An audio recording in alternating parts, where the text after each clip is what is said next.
Bien, ahí en pantalla entonces los números del día de hoy. Vamos a conversar sobre lo que está ocurriendo con la pandemia, cómo ha ido evolucionando. El jefe de epidemiología del Ministerio de Salud, Cristian García, nos acompaña a esta hora de la mañana. ¿Cómo está, Cristian? ¿Qué tal? Buenos días. Hola, muy buenos días, mucho gusto en saludarlos. Igualmente, gracias por conversar con nosotros. Cristian, bueno, ya veíamos ahí los números para el día de hoy. Hay una pequeña caída respecto a la semana anterior, al miércoles de la semana pasada. ¿Cómo ven ustedes la evolución y la tendencia que está mostrando esta nueva oleada de COVID? Bueno, seguimos con una cantidad de casos que es importante. Recordemos, seguimos en pandemia y tenemos que estar mirando, como bien ustedes lo mencionaban recién, los casos, la positividad, y lo que estamos viendo una estabilización de la positividad en torno al 14, 15, 16%, también depende del día, pero ahí ya dejó de subir de manera importante, lo que es una buena noticia, pero recordemos, hay que... Cristian, hay una dificultad en la comunicación con el jefe de epidemiología del Ministerio de Salud para analizar los datos que ya veíamos a través del Ministerio de Salud con los nuevos casos diarios, pero la positividad también ahí. Estamos con Cristian García de vuelta, no sé si nos escucha bien. Yo lo escucho perfecto. Perfecto. Ahora lo sí. veo perfecto también. Ahora sí. ¿Sí? Para retomar la respuesta, Cristian. Bueno, así como con esta pausa nos puede pasar también algún tipo de cambio en las cifras, dado que tenemos que estar con mucha conciencia que estos días, estas semanas, cuando hay días feriados, las cifras pueden ser un poquito distintas en términos de la cantidad de exámenes que se hacen, porque, claro, no hay una disposición, una disponibilidad completa como se tiene en las semanas comunes y corrientes. Además que tenemos 2 semanas con 2 feriados, por lo tanto hay que tener harto cuidado en la interpretación. En general, el patrón es a estabilización de la positividad. Tenemos algún patrón en una buena parte del país que todavía sigue al alza. Hay que tener harto ojo en los últimos 7 días en casi todas las regiones, salvo un par, y dentro de esas que está empezando a verse una leve disminución en la región metropolitana. Insisto, esto es solo una señal inicial, pero seguimos en pandemia con muchos casos todavía. Ahora, con respecto a las dosis de refuerzo, el subsecretario de Salud dijo esta mañana que no parece ser necesaria una quinta dosis contra el COVID. ¿Eso se va a evaluar o cuáles serían los argumentos que entregaba más temprano? Él decía que con la cuarta dosis se mantiene a los 5 meses y medio un altísimo nivel de protección, y eso, bueno, hace pensar que con estas alzas, y si no es tan necesario, ¿cómo entonces se va a ir enfrentando la crisis sanitaria, Cristian? Sí, bueno, las cifras son cifras que son preliminares, pero son bastante importantes en ese sentido, que se ha visto que hay una duración de la inmunidad con la cuarta dosis que está protegiendo, especialmente en esta época de invierno. De todas maneras, hay que evaluar después los datos en términos de ver cómo se va evolucionando. Tenemos a la Comisión Nacional de Respuesta a la Pandemia, que ha estado evaluando de manera secuencial y que también vamos a hacer la solicitud, de hecho está en agenda, la evaluación en las próximas semanas de estos datos. Los datos son datos que son todavía para evaluar. Somos uno de los pocos países que tienen esa capacidad de estar evaluando terceras, cuartas dosis y ver cuál es el resultado, no solamente en la cantidad de anticuerpos, sino que efectivamente cuántas personas se pueden contagiar. Son datos que todavía están en procesamiento, que se están generando y que nos van a permitir tomar ciertas decisiones a un futuro. Cristian, entonces la decisión de una quinta dosis eventualmente, ¿de qué dependería? Depende fundamentalmente de que nos vaya demostrando si hay o no, con estas cuartas dosis que ya tenemos instaladas en nuestro país, una buena protección y que sea suficientemente duradera. Son todavía cosas que no sabemos. Son pocos los países que están teniendo esta cantidad de información y capacidad de análisis, y eso es una suerte también, de poder tomar las decisiones en base a la mejor evidencia posible. Sí. Insisto, esto es algo en análisis, en estudio, y que cuando tengamos ya la certeza de la decisión, junto con la Comisión de Externos de la Comisión Nacional de Respuesta a la Pandemia, se dará a conocer esa recomendación. O sea, ¿podría ser que no fuera necesaria una quinta dosis si es que los números muestran que los niveles de anticuerpos a los 6 meses todavía siguen altos. Esa es la conclusión, Cristian. También puede ser que sí se necesite. Por lo tanto, queremos primero tener claro las cifras, los datos, para poder tomar la mejor decisión para nuestra población. ¿Y el gobierno anterior, el Ministerio de Salud, digamos, anterior, no tenía los antecedentes al respecto? Porque se había ido implementando precisamente un plan de vacunación donde se hacía necesaria una dosis de refuerzo a los 6 meses. ¿Qué decían esos antecedentes, Cristian?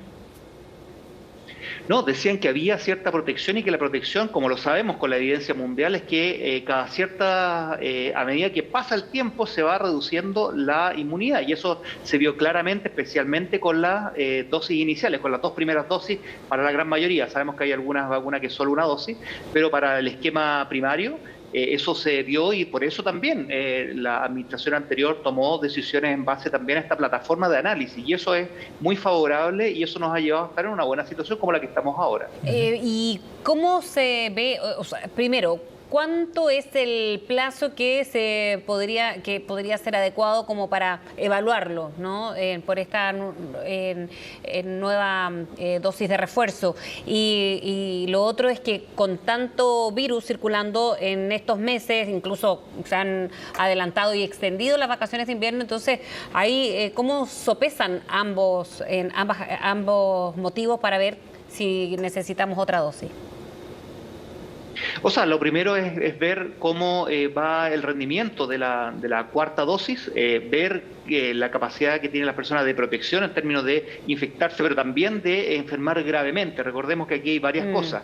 Y eso es lo que hemos visto hasta el momento. Si ustedes pueden ver las cifras y las curvas, por primera vez tenemos un desacople muy grande en la cantidad de casos versus la cantidad de casos graves, como son las enfermedades que llevan, el COVID que lleva a ingresos UCI o hospitalizaciones, y también los casos de las defunciones.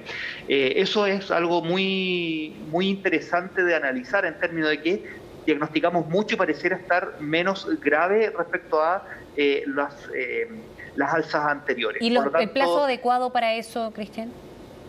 El plazo adecuado, eso va a depender de la cantidad de datos que tengamos. Para uno poder tomar una decisión necesita una cantidad, y esto es un tema muy técnico en términos de, para poder detectar si es que algo realmente está funcionando y poder representarlo y llevarlo a una política pública, a veces necesitamos números, un N muestral importante, y eso necesitamos estar constantemente recopilando datos. Por lo tanto, necesitamos gente que haya iniciado su vacunación, que haya pasado cierto tiempo, poder pasar el tiempo suficiente de exposición para ver el riesgo que tienen de haber enfermado y enfermado gravemente, porque a veces es difícil cuando tenemos muy pocos casos. Por ejemplo, si tuviéramos 30 casos de personas con la dosis y que los siguiéramos en el tiempo, quizás no nos va a dar un buen patrón, pero si tenemos un acumulado de muchas y miles de personas y por mucho tiempo, y miles o cientos de personas que han tenido estos resultados que no son favorables, como defunciones o que tienen la hospitalización, nos permite tener algún patrón. Por lo tanto, esto, y sé que la premura por tratar de tener algún tipo de decisión,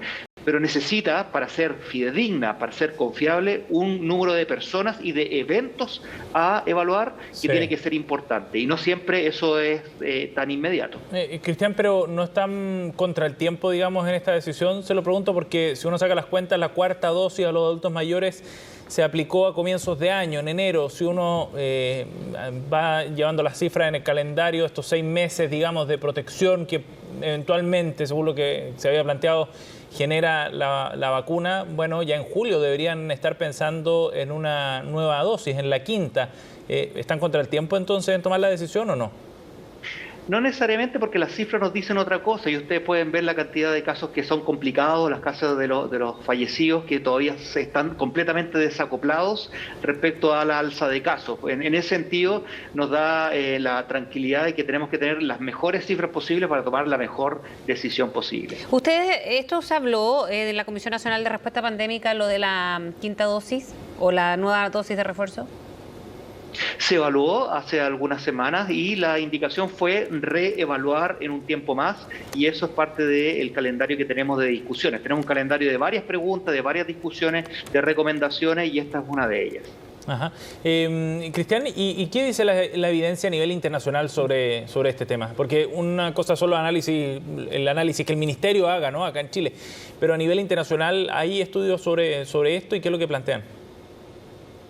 Bueno, el planteamiento es que los datos que tenemos nosotros son los más avanzados que hay en el mundo, junto probablemente con los de Israel, y que tenemos que estar bien conscientes de eso también. No son muchos los países que están aplicando también estas dosis de refuerzo y segundo refuerzo, y en ese sentido la evidencia que estamos generando, incluso nos han solicitado de otras naciones de poder apoyarlos justamente para las recomendaciones de esos países. Por lo tanto, estamos siendo punta de lanza en términos de generación de evidencia de este tipo. Cristian, otra pregunta tiene que ver con la tendencia de esta nueva oleada, porque los datos que se muestran de contagios a nivel internacional, a nivel global, digamos, no solo acá en Chile, muestran una caída bien relevante respecto a la oleada que vimos a comienzos de año. ¿Cómo interpretan ustedes esa magnitud de casos en el contexto internacional, me refiero, ¿no?, para ver hacia dónde va la pandemia?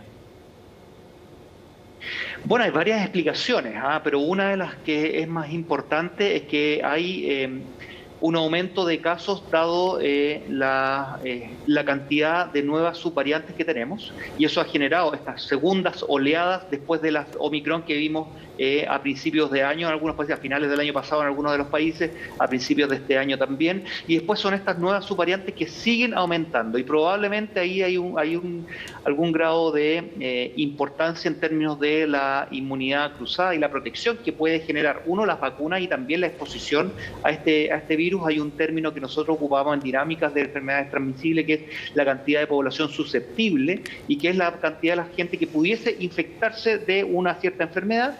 Y eso también, al tener alzas muy grandes de un tipo de infección, en este caso lo que vivimos en el verano, esa cantidad de personas susceptibles se va haciendo más pequeña y reduce la probabilidad de que las personas sigan contagiándose. Y eso puede ser también una de las razones que haya una alza, pero una alza mucho menor. Y es también un poco lo que estamos viendo nosotros en nuestro país. También siempre está la discusión y el problema que puede generarse en algunos países respecto a la capacidad de testeo que tengan. Muchos países han desescalado la capacidad de testeo. Nosotros hemos mantenido la misma, seguimos testeando muchísimo y por lo tanto seguimos detectando muchísimos casos también. Bien, Cristian García, muchísimas gracias por haber hablado con nosotros esta mañana. Que tenga buen día. Gracias, Cristian. Muchas gracias por la invitación. Que tengan un buen día. Igual.